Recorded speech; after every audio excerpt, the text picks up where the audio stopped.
अगर कुछ बातों का ध्यान रखें तो आपकी कचौड़ियाँ भी बहुत ही बढ़िया टेस्टी, खस्ता और फुली फुली बनकर तैयार होगी। जैसे कि आटा लगाते समय जैसा मैंने मोयन डाला है, 2 कप आटे में 1/4 कप ऑयल डाला है, उसी तरीके से डालें और अच्छी तरीके से 2 से 3 मिनट तक इसे मसलते हुए मैश करें। उसके बाद नॉर्मल पानी की सहायता से रोटी के जैसा सॉफ्ट डो लगाकर रेडी करें। उसे 10 से 12 या 15 मिनट तक रेस्ट करने दें। और दूसरी बात है कि जब आलू के स्टफिंग को भूनते हैं उस समय इसे अच्छी तरीके से भूनकर रेडी करें ताकि उसके अंदर बिल्कुल भी मॉइस्चर ना रहे। और तीसरी बात, जब कचौड़ियाँ को फ्राई करते हैं तो फ्राई करते समय जब पूरी कढ़ाई में डालते हैं उस समय तेल बिल्कुल थोड़ा सा गर्म होना चाहिए, बिल्कुल भी ज़्यादा गर्म नहीं होना चाहिए, हल्का सा तेल गर्म होना चाहिए। और हल्के गर्म तेल के अंदर उस कचौड़ी को डालेंगे और बिल्कुल लो फ्लेम के ऊपर इसे 5 से 6 मिनट तक फ्राई करेंगे। उसके बाद हम इसे पलट देंगे। पलटने के बाद हम इसे लो टू मीडियम फ्लेम के ऊपर दोनों साइड से अच्छी तरीके से गोल्डन ब्राउन होने तक फ्राई करके रेडी करेंगे। इस तरीके से अगर आप फ्राई करेंगे तो आपकी कचौड़ियाँ भी अच्छी तरीके से खस्ता, फुली फुली और क्रंची बनकर तैयार होंगी, जैसा कि आप देख रहे हैं।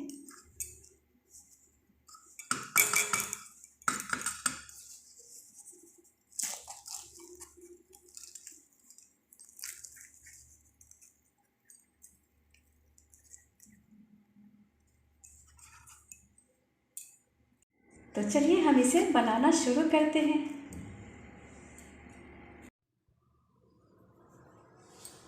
हाफ टी स्पून, आधा टीस्पून अजवाइन डालेंगे। इस तरीके से मसलते हुए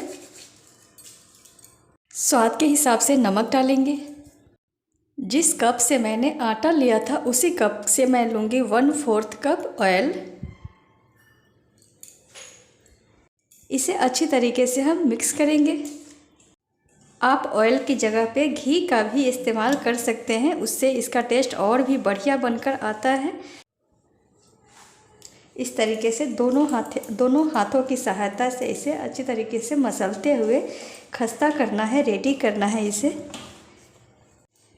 1 मिनट तक मसलने के बाद अब ये बिल्कुल रेडी हो चुका है। आप देख सकते हैं ये किस तरीके से लड्डू बनकर रेडी हो जा रहा है। तो अब हम इसमें डालेंगे ज़रूरत के हिसाब से नॉर्मल पानी और इसका रोटी के जैसा डो लगाकर रेडी कर लेंगे। थोड़ा थोड़ा करके पानी डालना है, एक साथ में ज़्यादा पानी नहीं डालना है, नहीं तो यह गीला हो जाएगा।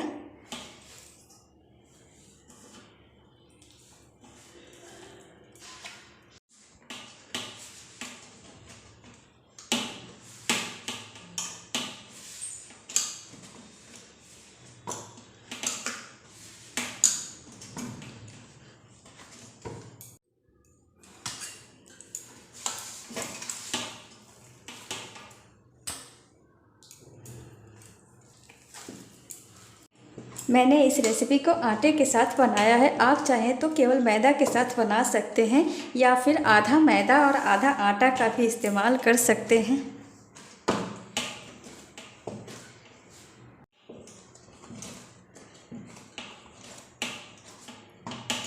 मैंने इसका सॉफ्ट डो लगाकर रेडी कर लिया है। तो चलिए हम इसे 10 से 15 मिनट के लिए रेस्ट करने देते हैं। आटा जब तक रेस्ट कर रहा है तब तक हम स्टफिंग बनाकर रेडी कर लेते हैं। इसके लिए हम कढ़ाई में डालेंगे लगभग 2 टेबल स्पून ऑयल।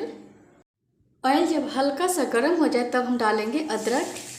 मैंने आधा इंच अदरक का टुकड़ा लिया था जिसे बिल्कुल बारीक कट करके रेडी कर लिया था। साथ ही हम डालेंगे 2 कटी हुई हरी मिर्च, बारीक कटी हुई है, ये बिल्कुल बारीक कट करके रेडी करना है।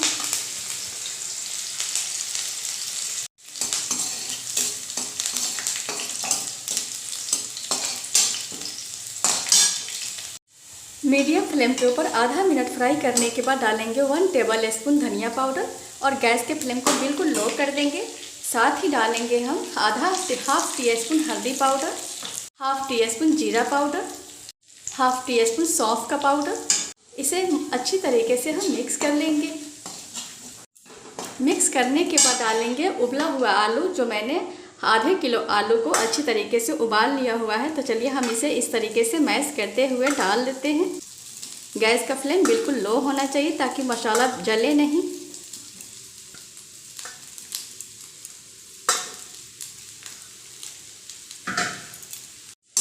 और इसे अच्छी तरीके से हम मिक्स करेंगे। इस तरीके से चम्मच की सहायता से इसे दबाते हुए मिक्स करना है ताकि आलू अच्छी तरीके से मैश हो जाए। थोड़ा बहुत रह भी जाएगा तो कोई दिक्कत नहीं है, हम इसे अच्छी तरीके से मिक्स कर लेंगे।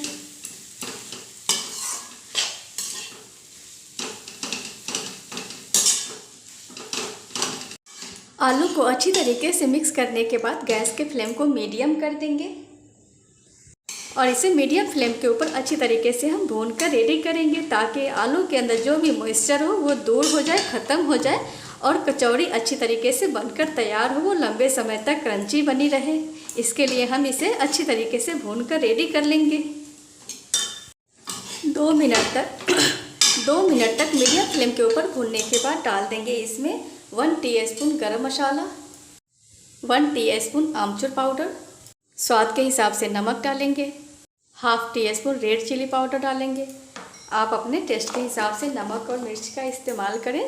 आप जैसा भी खाते हैं, ज़्यादा कम, जैसा अगर ज़्यादा मिर्च खाते हैं तो ज़्यादा डालें, कम खाते हैं तो कम डालें, उसी हिसाब से अपने हिसाब से नमक और मिर्च का इस्तेमाल किया करें। तो चलिए हम इसे अच्छी तरीके से मिक्स कर लेते हैं। नीचे हल्का जब लगना शुरू हो जाए तो इसे अच्छी तरीके से खरोचते हुए इसे भूनकर रेडी करना है। ये भूनते समय हल्का चिपकता है कढ़ाई में, तो इसके लिए परेशान नहीं होना है। इसे अच्छी तरीके से खरोचते हुए इसे भून लेना है।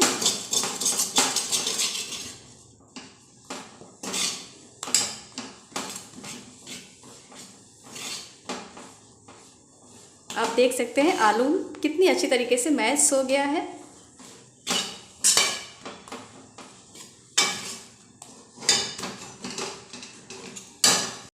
मीडियम टू लो फ्लेम के ऊपर 2 मिनट तक और भूनने के बाद अब ये रेडी हो चुका है। आप देख सकते हैं ये कितना अच्छी तरीके से ड्राई हो गया हुआ है। तो अब हम इसके अंदर डाल देंगे धनिया का पत्ता, इसे मिक्स कर लेंगे। मिक्स करने के बाद हम इसे डाल देंगे प्लेट में और इसे अच्छी तरीके से ठंडा होने देंगे। ठंडा होने के बाद ही हम इसका रेसिपी बनाएंगे, कचौड़ी में स्टफ़ करेंगे। गरम गरम बिल्कुल भी नहीं करना है, बिल्कुल ठंडा होने के बाद ही इसका इस्तेमाल करना है। मुझे इस आलू को भूनने में 4 से 5 मिनट का टाइम लग गया है, लो टू मीडियम फ्लेम के ऊपर। तो चलिए हम इसे प्लेट में डाल देते हैं और इसे ठंडा होने देते हैं।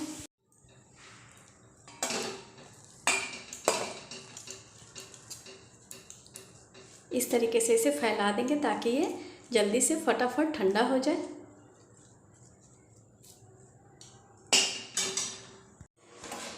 स्टफिंग जब तक ठंडा हो रहा है तब तक हम आटे को थोड़े से ऑयल के साथ में मिक्स करते हुए इसे चिकना कर लेते हैं। लगभग 1 टेबल स्पून ऑयल डाला है। अब हम इसे अच्छी तरीके से मिक्स करते हुए चिकना करेंगे इसे।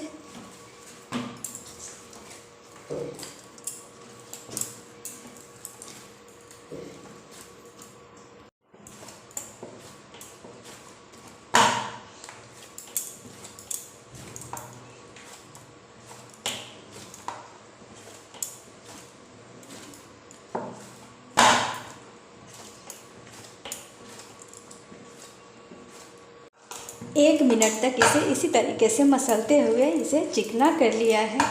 अब ये बिल्कुल रेडी हो चुका है कचौड़ी बनाने के लिए। यहाँ स्टफिंग भी अच्छी तरीके से ठंडा हो गया हुआ है क्योंकि मैंने इसे पंखे के नीचे डाल दिया था। तो चलिए हम इसे इस तरीके से मिक्स कर लेते हैं, क्योंकि पंखे के नीचे डालने से एक अलग तरह की ऊपर से पपड़ी जम जाती है। तो इसीलिए हम इसे मिक्स कर लेंगे ताकि इसका जो बॉल बना हुआ वो चिकना चिकना अच्छा सा सुंदर सा बनकर तैयार हो, किसी तरह से वो क्रैक ना हो, उसके अंदर फटा सा ना बने। फटा बनने से कचौड़ी के अंदर स्टफिंग करने में दिक्कत होती है। तो इसलिए इसे हम इस तरीके से एक बार मिक्स कर लेंगे ताकि ये अच्छी तरीके से सॉफ्ट हो जाए, डो की तरह। ये अच्छी तरीके से सॉफ्ट हो गया है। तो चलिए अब हम इसका बॉल बनाकर रेडी कर लेते हैं। देख सकते हैं कितना सुंदर डो लग गया है। हम इसका छोटा छोटा सा बॉल बनाकर रेडी कर लेते हैं ताकि कचौड़ी के अंदर भरने में, स्टफिंग डालने में दिक्कत ना हो। आप जिस भी साइज़ का बनाना चाहते हैं, छोटा बड़ा, उस हिसाब से बॉल बनाएं।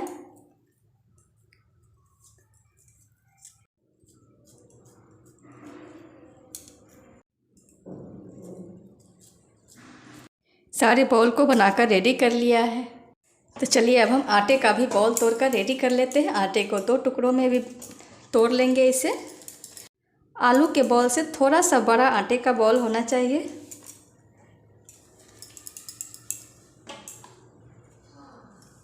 आप देख सकते हैं बस थोड़ा सा डिफरेंस है। तो चलिए सभी बॉल को हम तोड़कर रेडी कर लेते हैं। आटे के सभी बॉल को तोड़ने के बाद हम इसका एक पेड़ा बनाएंगे और अंगूठे की सहायता से इसे इस तरीके से होल करेंगे। इसके अंदर कैविटी टाइप से करने के बाद इसे आप इस तरीके से भी कर सकते हैं। इस तरीके से रेडी कर लिया है। अब हम इसके अंदर स्टफिंग डालेंगे और इसे अच्छी तरीके से क्लोज कर देंगे, बंद कर देंगे। इसे अच्छी तरीके से सील करना है ताकि किसी तरह का कोई इसमें होल ना बचे। नहीं तो अगर थोड़ा सा भी फट जाएगा तो ये तेल के अंदर बिखर जाएगा, तेल को ख़राब कर देगा। इसलिए इसे अच्छी तरीके से सील करके रेडी करना है। इस तरीके से करने के बाद इसके ऊपर वाले साइड को तोड़कर हटा देना है और इसे अच्छी तरीके से इस तरीके से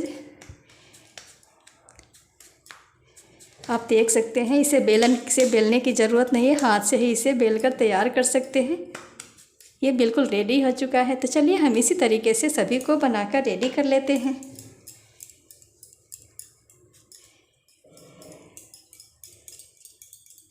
ऐसे बनाना ज़्यादा आसान है इस तरीके से की अपेक्षा। इस तरीके से आपको जिस तरीके से आसान लगे वैसे आप बना सकते हैं। बस स्टफिंग भरना है, चाहे जैसे भी स्टफिंग भरकर तैयार कर सके।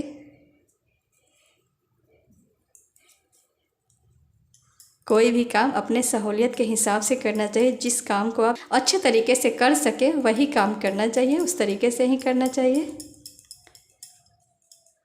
चलिए इसे भी मैंने बना लिया है।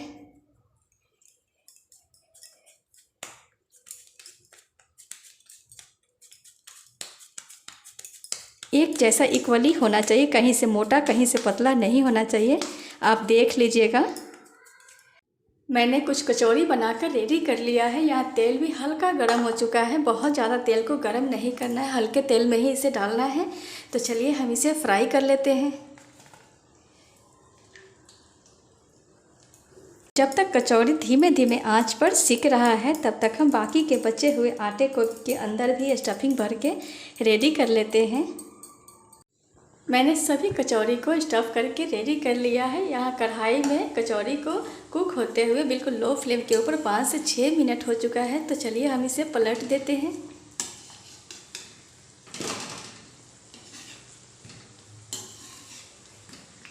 पलटने के बाद हम गैस के फ्लेम को मीडियम कर देंगे। आप देख सकते हैं कचौड़ी कितना अच्छी तरीके से फूल कर रेडी हो रहा है। सभी कचौड़ियाँ फूल गई हुई है।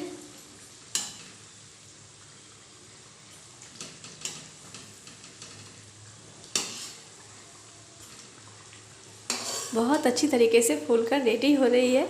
तो चलिए हम इसे फ्राई कर लेते हैं सभी कचौड़ी को। कचौड़ी को फ्राई करते समय स्टार्टिंग में जब हम कचौड़ी को कढ़ाई में डालते हैं उस समय गैस का फ्लेम बिल्कुल लो होना चाहिए और बहुत ही कम, तेल भी बहुत कम गर्म होना चाहिए। तेल ज़्यादा गर्म नहीं होना चाहिए, बहुत थोड़े गर्म तेल में ही इसे डालना है। और जब ये 5 से 6 मिनट तक बिल्कुल लो फ्लेम के ऊपर ये एक साइड से जब कुक हो जाए तब हम इसे पलट देंगे। पलटने के बाद हम इसके गैस के फ्लेम को मीडियम कर देंगे, लो टू मीडियम, और इसे लो टू मीडियम फ्लेम के ऊपर इसे अच्छी तरीके से गोल्डन ब्राउन फ्राई करके रेडी करना है।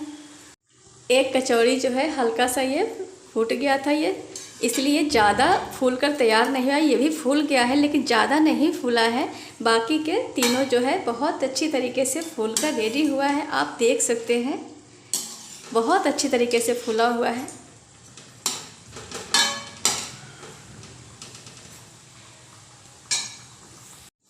अलट पलट करते हुए मैंने इसे दोनों साइड से गोल्डन ब्राउन फ्राई करके रेडी कर लिया है। तो चलिए हम इसे एक प्लेट में डाल देते हैं।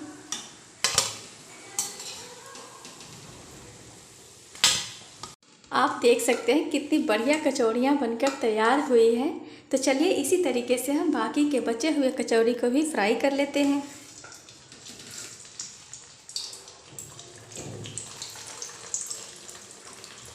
गैस का फ्लेम स्टार्टिंग में बिल्कुल लो रखना है।